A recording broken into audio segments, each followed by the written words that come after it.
नमस्कार। तो आज हम बात करने वाले हैं उन अनदेखी, उन अदृश्य ताकतों की जो हमारे विचारों, हमारे विश्वासों और यहाँ तक कि हमारी पूरी पहचान को शेप देती हैं। ये एक ऐसा प्रोसेस है जो इतना चुपचाप काम करता है कि हमें एहसास तक नहीं होता। तो चलिए इस विश्लेषण की शुरुआत एक बहुत ही सीधे लेकिन गहरे सवाल से करते हैं। जो विचार किसी के अपने लगते हैं, क्या वो सच में उसके अपने हैं या फिर वो धीरे धीरे बिना किसी की जानकारी के मन में डाले गए हैं? और पता है, इसी में छिपा है सोशल कंडीशनिंग का असली खेल। ये एक बहुत ही पावरफुल और खामोश मनोवैज्ञानिक शक्ति है। देखिए, अगर कोई जबरदस्ती कुछ करवाए तो पता चलता है कि हमें कंट्रोल किया जा रहा है, लेकिन ये कंडीशनिंग तो हमें ऐसा बना देती है कि हम खुद ही वही चाहें, वही सोचें और वही करें जो समाज चाहता है।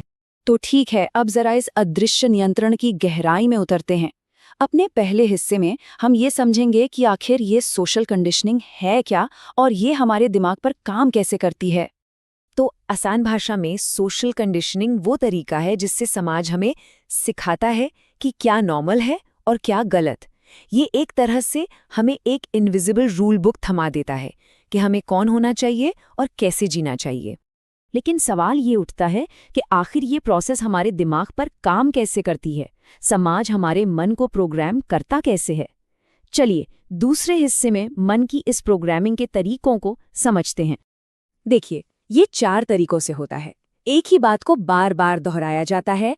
अगर हम उसे मानते हैं तो समाज से तारीफ यानी पुरस्कार मिलता है, नहीं मानते तो शर्म या रिजेक्शन यानी सजा मिलती है।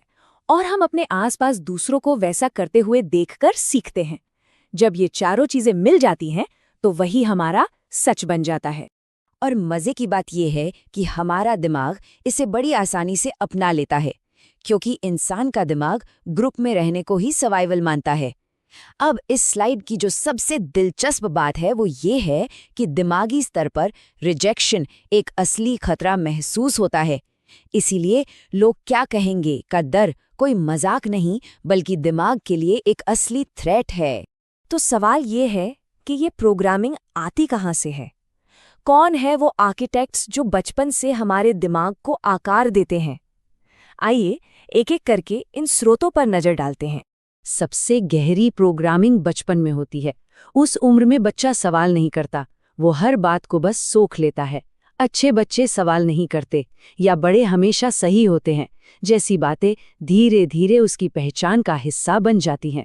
हमारा परिवार हमारी पहली दुनिया होता है, वो पहली जगह जहां हम सीखते हैं कि प्यार कैसे मिलता है, अथॉरिटी का मतलब क्या है और अपनी भावनाओं को कैसे हैंडल करना है। अगर परिवार में कंट्रोल या गिल्ट का माहौल नॉर्मल था तो हमें वही नॉर्मल लगने लगता है। फिर आता है स्कूल। स्कूल में अक्सर क्रिएटिविटी से ज्यादा आज्ञाकारिता को इनाम मिलता है। हम दूसरों से अपनी तुलना करना सीखते हैं।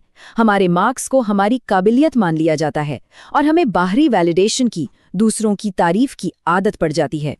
और ये देखिए, ये एक शानदार उदाहरण है कि समाज लड़कों और लड़कियों को कैसे बिल्कुल अलग अलग तरीके से प्रोग्राम करता है। लड़कों को सिखाया जाता है कि इमोशंस को दबाओ और लड़कियों को सिखाया जाता है कि खुद से पहले दूसरों के बारे में सोचो।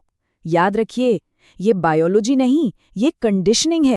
और हाँ, आज के ज़माने में मीडिया और सोशल मीडिया तो शायद सबसे बड़े कंडीशनर बन गए हैं। वो तय करते हैं कि सुंदरता क्या है, सक्सेस कैसी दिखती है और हमारी कीमत हमारे लाइक्स और फॉलोअर्स से जुड़ जाती है। हम सोचते हैं कि हम चुन रहे हैं, पर असल में हम सिर्फ रिएक्ट कर रहे होते हैं। अच्छा, तो इस सारी कंडीशनिंग का हमारी असल जिंदगी पर असर क्या होता है? जब हम इन बिना जांचे परखे विश्वासों के साथ जीते हैं तो उसके नतीजे क्या होते हैं? चलिए अब इसके प्रभावों पर नजर डालते हैं।